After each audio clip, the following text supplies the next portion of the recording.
Mehdi Hasan and Zohran Mamdani, they destroyed Donald Trump and the Zionist propaganda. Take a listen.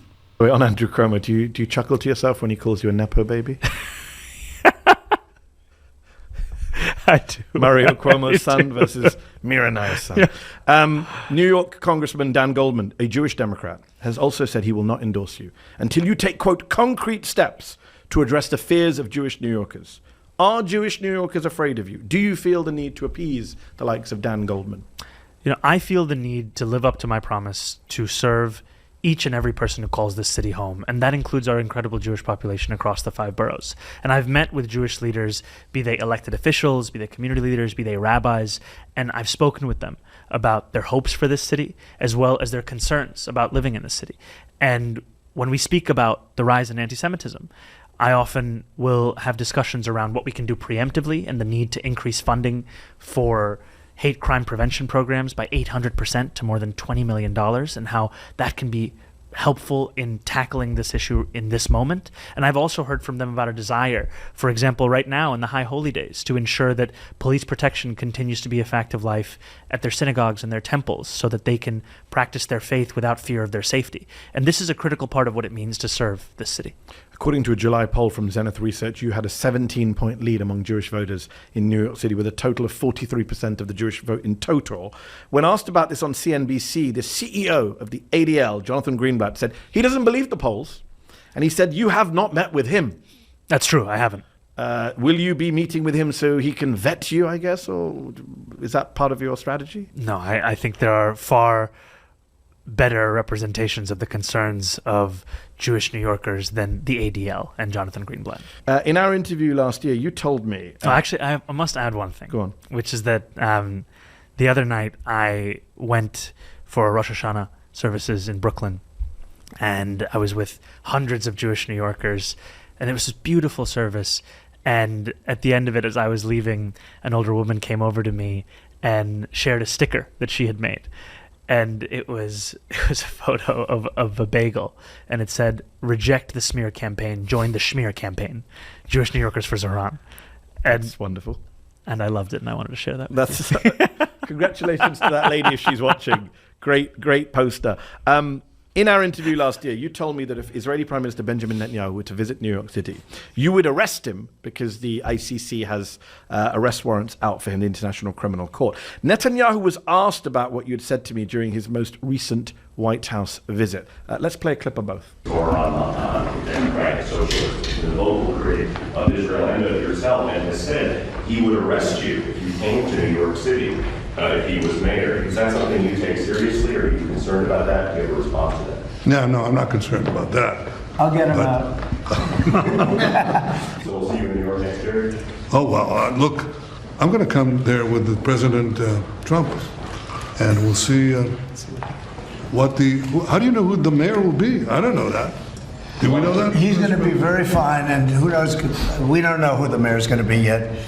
But this is a communist. He's not a socialist. He's a communist. And he said some really bad things about Jewish people. And he said some really bad things about a lot of people.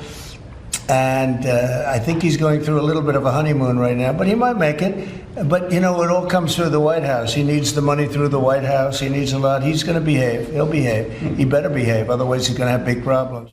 So... Okay, so no, he's... nobody's afraid of him.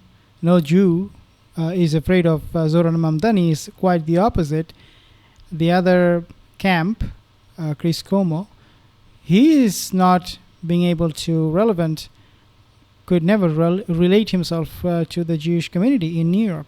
But Zohran Mamdani, on the other hand, did a very fantastic job. You got to behave. I've got to ask. It's very funny though. Netanyahu was like, well, I'm going to go with my big brother. Donald Trump's going to come with me. Is the plan still to arrest Benjamin Netanyahu if he comes to New York City with Donald Trump as his human shield? Look, I think I want to just first give us the context of this, right? Oftentimes this is described as if it is a matter of opinion, a personal assessment. We are speaking about someone who is facing a warrant from the International Criminal Court, someone who has perpetrated a genocide of Palestinians for close to 2 years. And every hour for that time period, a Palestinian child has been killed by the Israeli military.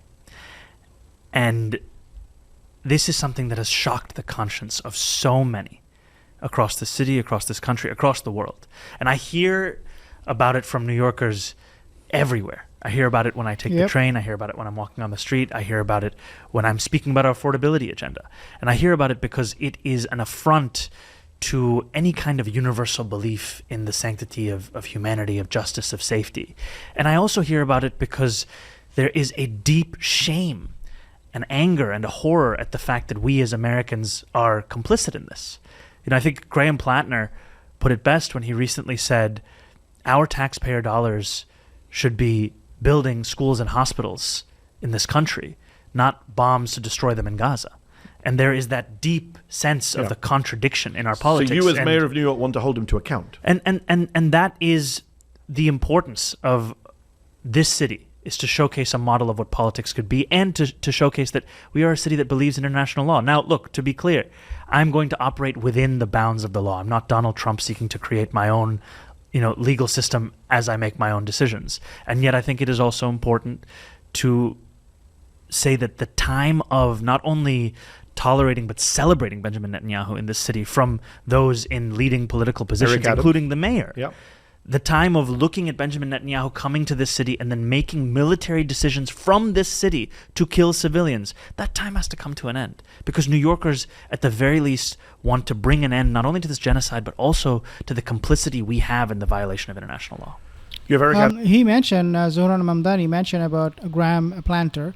He is a Democrat, that guy, Graham, and he's running his campaign, his election, his base, on just one motto, and that is that we have to stop bombing Gaza.